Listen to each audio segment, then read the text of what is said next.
You're staring at that number in your savings account, the one you've been building for 2 years, $8,000, maybe $12,000, and instead of feeling secure, you feel stuck.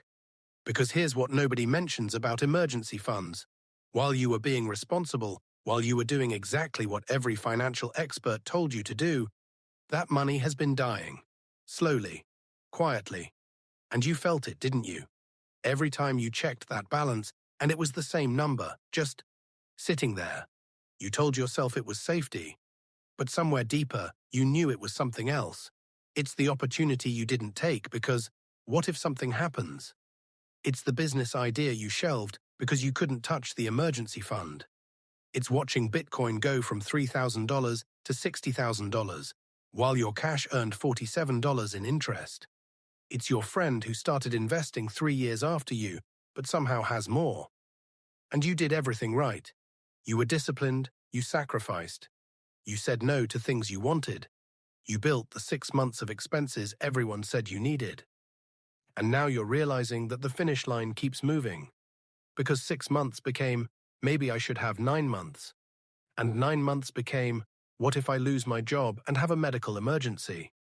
And the emergency fund that was supposed to give you peace of mind became another source of anxiety. Because it's never enough. There's always another what if that keeps you adding to it instead of using money to actually change your life. You've watched your income grow over the years. You got the raise, you switched jobs for more money, but somehow the emergency fund absorbs it all.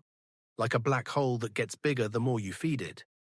And you can't explain to people why making $75,000 a year feels exactly the same as when you made $52,000. Because the extra money isn't in your life, it's in an account, waiting for a disaster that may never come. And here's the really uncomfortable part. You know people who have less saved than you, way less, sometimes nothing.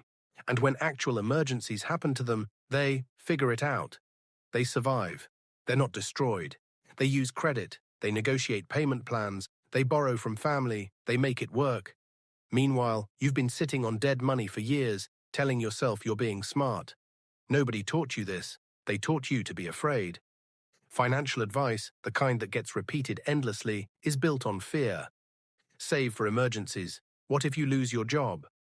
What if your car breaks down? What if, what if, what if? And fear is a spectacular motivator for hoarding cash, but it's a terrible strategy for building wealth, because while you were busy protecting yourself from theoretical disasters, inflation has been a real disaster. Your $10,000 emergency fund from 2020. It buys about $8,500 worth of stuff today. You didn't lose money. You just got quietly poorer, and next year it'll be worse. And the year after that. This is the trap. The emergency fund is where money goes to lose its future. But here's what nobody tells you about money, and this is where everything you thought you knew breaks. Wealthy people don't have emergency funds. Not the way you do. They have liquidity. They have access to capital.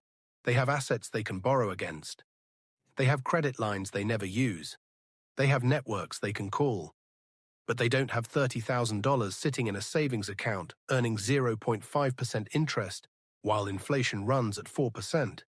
Because they understand something you weren't taught. Money isn't safe in a savings account, it's trapped. Safety isn't a pile of cash, safety is options. Safety is skills that make you employable anywhere. Safety is a network of people who'd help you in a crisis.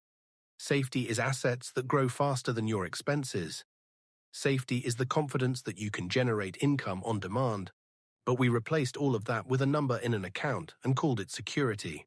And this is the psychological trick that keeps you stuck. The emergency fund became your financial identity. You're responsible. You're prepared.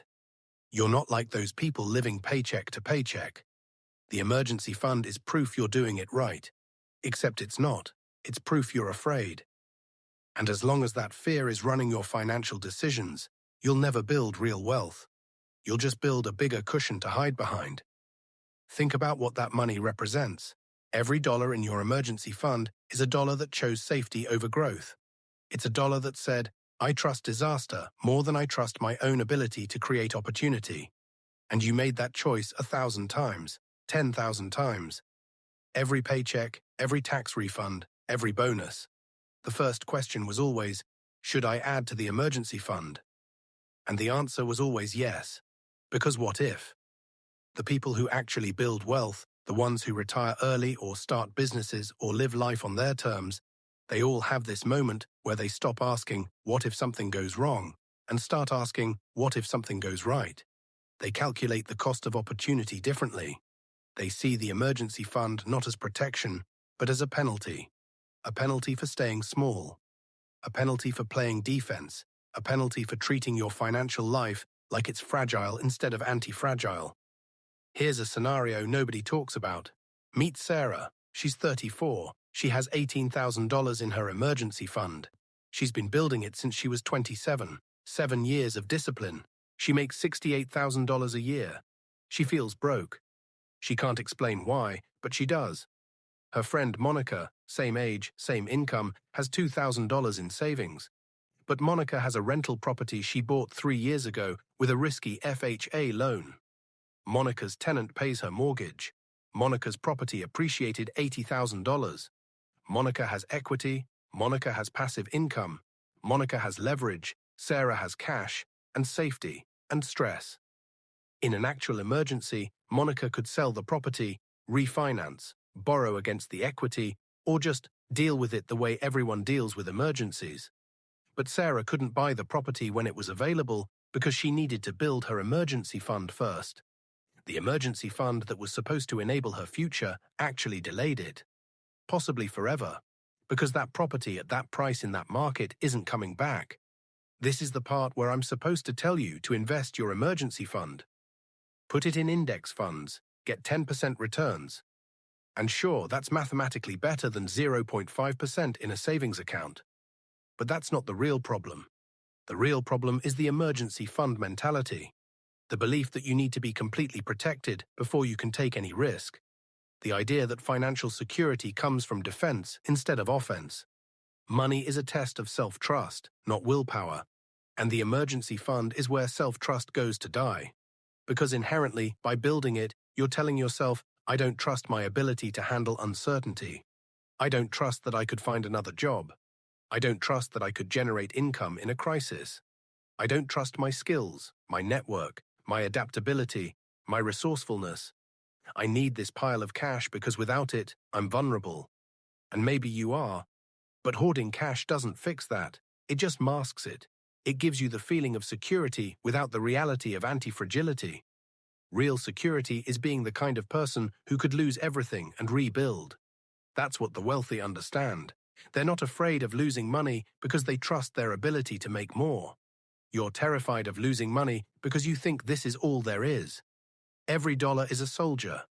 Most people send them to war without orders.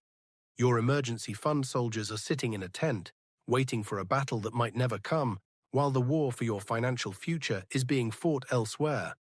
The war where compounding matters, where time in the market beats timing the market, where equity builds and assets appreciate and opportunities compound. That war is happening right now, and your soldiers are sitting it out. Following orders you gave them years ago when you were more afraid than you are now. Wealth is built in the gap between what you could spend and what you do. But it's also built in the gap between the safety you need and the safety you demand.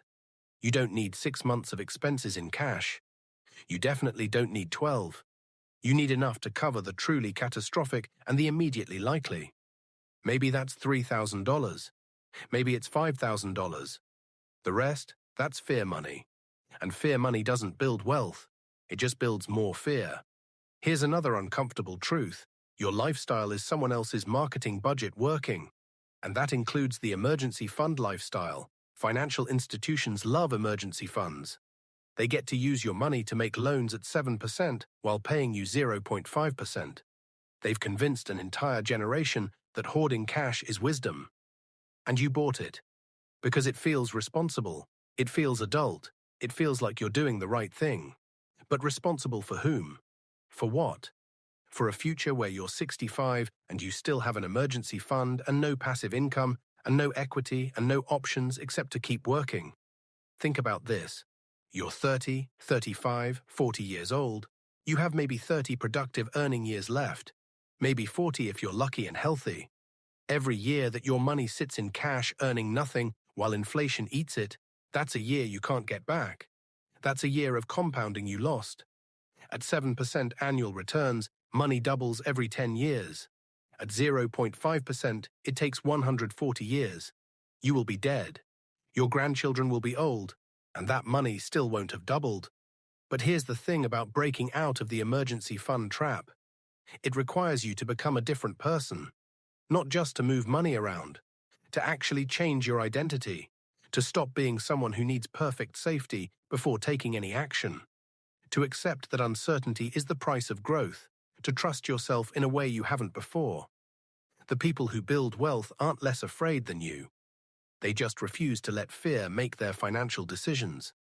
They feel the anxiety of putting money at risk, and they do it anyway.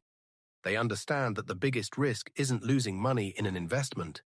It's dying with a pile of cash that was supposed to enable a life you never lived. You could continue as you are. Keep building that emergency fund. Get it to $20,000, $30,000, $50,000. Feel incrementally more secure with each deposit. Watch it grow at a rate that doesn't beat inflation. Tell yourself you're being smart, responsible, conservative. And in 20 years, look at that account and realize it bought you nothing except the privilege of worrying about slightly different things. Or you could accept that financial security is an illusion if it's built on stagnant cash. That real security is resilience, not reserves. That the goal isn't to protect what you have, but to become someone capable of generating what you need. That might mean keeping 3 months of expenses in cash and investing the rest. It might mean building skills that make you irreplaceable. It might mean creating multiple income streams so you're not dependent on one job. It might mean accepting that you'll figure out emergencies when they happen, the way humans have always done. What would you do if you stopped lying to yourself about what the emergency fund is really for?